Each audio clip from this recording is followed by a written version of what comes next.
फिर भी 55 मिनट तक रिकॉर्ड करेंगे। ना चाहते हुए भी हमारा यह संस्कार हमारे व्यवहार या व्यवहार में प्रकट होता है। 10 GB स्पेस। ज्ञान है, लेकिन ज्ञान को जीवन में धारण करने का पावर नहीं है। अब वो पावर कहाँ से आई?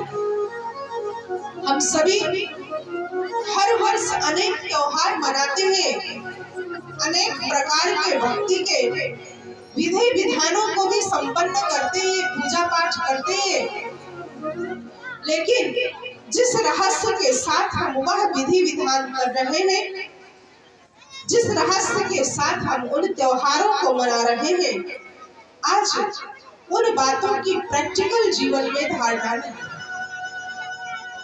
इसलिए आवश्यकता है उस पावर हाउस परम पिता परमात्मा के साथ हमारा कनेक्शन जुट जाए, तो ऑटोमेटिक हमारी बैटरी चार्ज होगी। इसलिए ज्ञान सुनने का जीवन में इतना इम्पोर्टेंट है। जो बातें हम रोज सुनते हैं, कभी न कभी वह बातें हमारे कर्म में, हमारे व्यवहार में, हमारे संस्कार में आना शुरू हो जाए। कहते हैं जैसे सोने को शुद्ध करने के लिए अग्नि में डाला जाता है, ऐसे परमात्मा की याद भी अग्नि के समान है। जिस याद की अग्नि में प्रवेश करने से हमारे जन्म जन्मांतर के पाप दग्ध होते, विकर्म विनाश होते। कहते हैं कि एक व्यक्ति की पहचान 4 चीजों से, श्रुते, सीले, गुणे और कर्मणा, ये 4 चीजें हैं। हम किन चीजों को देखने में रुचि रखते हैं, यह हमारे व्यक्तित्व को दर्शाता है।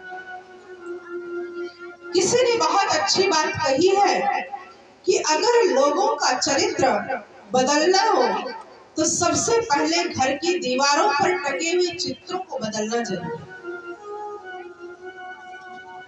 आप देखिए कि पहले घरों में दीवारों पर लोग देवी देवताओं के चित्र लगा देते।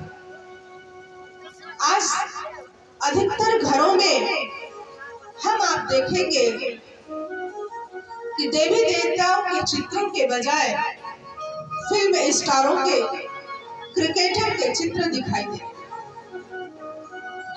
आज का वो समय चल रहा है, कथा हम सभी कन्हैया की सुन रहे हैं, लेकिन आज का वो दौर चल रहा है, ऐसे सोशल मीडिया होती जा रही है कि जहां पर कथा सुनने के साथ साथ भी उनके गुणों का, उनके चरित्रों को हम जानते भी नहीं। तो जब ऐसी बातें आती है तो कहा सबसे पहले चित्रों को बदलना जरूरी है। उसका भी एक बहुत बड़ा असर पड़ता है हमारे जीवन पर। इसलिए एक व्यक्ति की पहचान सबसे पहले उस चीज से है कि उसकी रुचि क्या सुनने में, क्या देखने में है। अगर एक व्यक्ति को टीवी का रिमोट दे दिया जाए तो टीवी छोड़िए, सबके हाथ में मोबाइल, उससे पता चलता है, उसकी सर्च हिस्ट्री देखी जाए तो पता चले कि इनका देखने में, सुनने में क्या रुचि। तो आज बात आई कि हम दूसरों के अवगुण ज्यादा दिखाई देते हमें, परंतु गुणों पर अटेंशन हमारा कम है। इसलिए कहते हैं कि तमाम उम्र दुनिया यही भूल करती रही और धूल थी चेहरे पर आईना साफ कर। ऐसे क्या होगा? आप आईना साफ करते रहो, चेहरा साफ नहीं होगा तो धूल खत्म होने वाली नहीं है। हम आज उसी प्रयास में लगे हैं, कमी हमें अपनी मिटानी है और हम अपनी कमियों को मिटाने के बजाय दूसरों की कमियों को मिटाने पर फोकस करते हैं।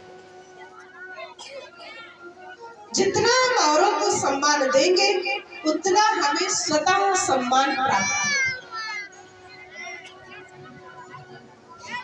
किसी ने बहुत अच्छी बात कही कि एक व्यवहार कुशल व्यक्ति की यह पहचान नहीं है कि वह बड़ों से कैसे बातें करता है।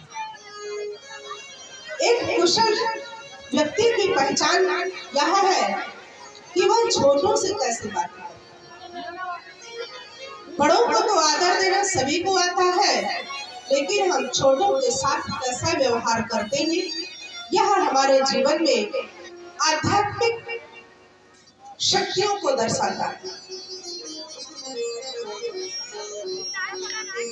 यह ये जो छोटी छोटी बच्चियां आप लोग नाजायज में हल्ला मचा रहे हैं, आप शांति बनाकर जो इधर उधर नाजायज घूम रहे हैं, नाजायज में हल्ला मचा रहे हैं, आप शांति बनाकर आप लोग बैठे हैं।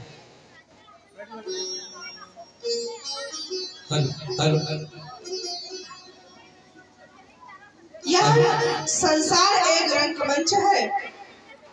इस रंगमंच पर सब आत्माएं अपना अपना पार्ट प्ले कर, सबका अपना अपना पार्ट है। एक का पार्ट दूसरे से ना मिले। हर व्यक्ति इस ड्रामा का एक यूनिक एक्टर है।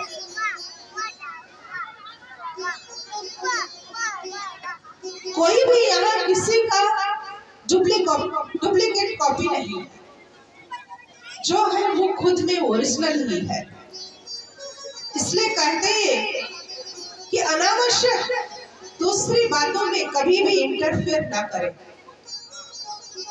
मेजॉरिटी जब हम आपस में मिलते हैं तो हम सभी का एक अनुभव है, हम अपनी बात कम करते हैं और दूसरों की बात ज्यादा करते हैं।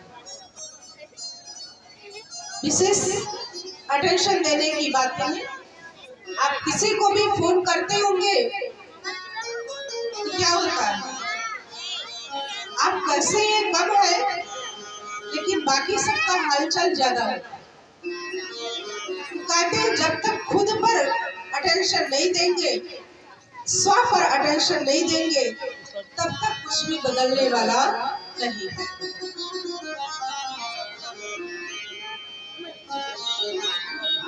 एक कहानी के माध्यम से हम आपको बताएंगे कि एक कहानी ऐसी है कि एक बार दो व्यक्तियों में आपस में झगड़ा हो रहा था।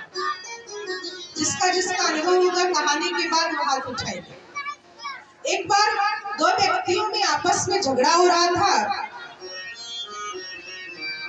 एक ने थोड़ा ऊंची आवाज में बात की, दूसरा उससे ऊंची आवाज में बात की और झगड़ा धीरे धीरे बढ़ता गया। फिर एक व्यक्ति दूसरे व्यक्ति को कहता है कि अगर तुम अभी चुप नहीं हुए तो देखना ऐसा थप्पड़ मारूंगा कि तुम्हारे 32 के 32 दांत बाहर आ जाएंगे। तो दूसरे को और क्रोध आता है। वो कहता है कि तुम मेरे 32 दांत निकालोगे, मैं तुम्हारे 64 निकालूंगा।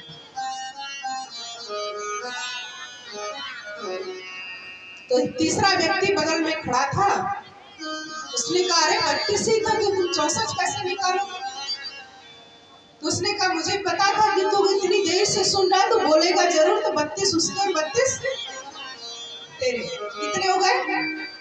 कितने लोगों के साथ हुआ है? मैं हाथ उठाएंगे। किसी के साथ नहीं हुआ, ऐसा हो ही नहीं सकता। इतने लोग यहाँ बैठे, किसी के साथ ना हुआ,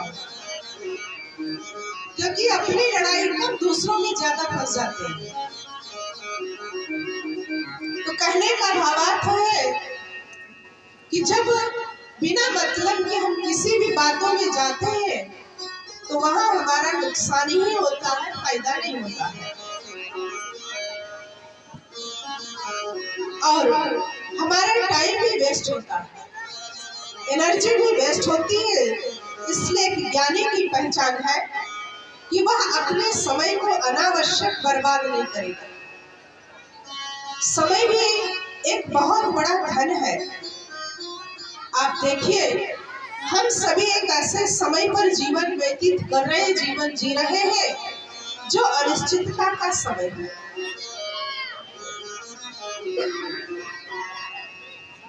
कल क्या होगा, अगला क्षण क्या होगा, कुछ भी पता नहीं।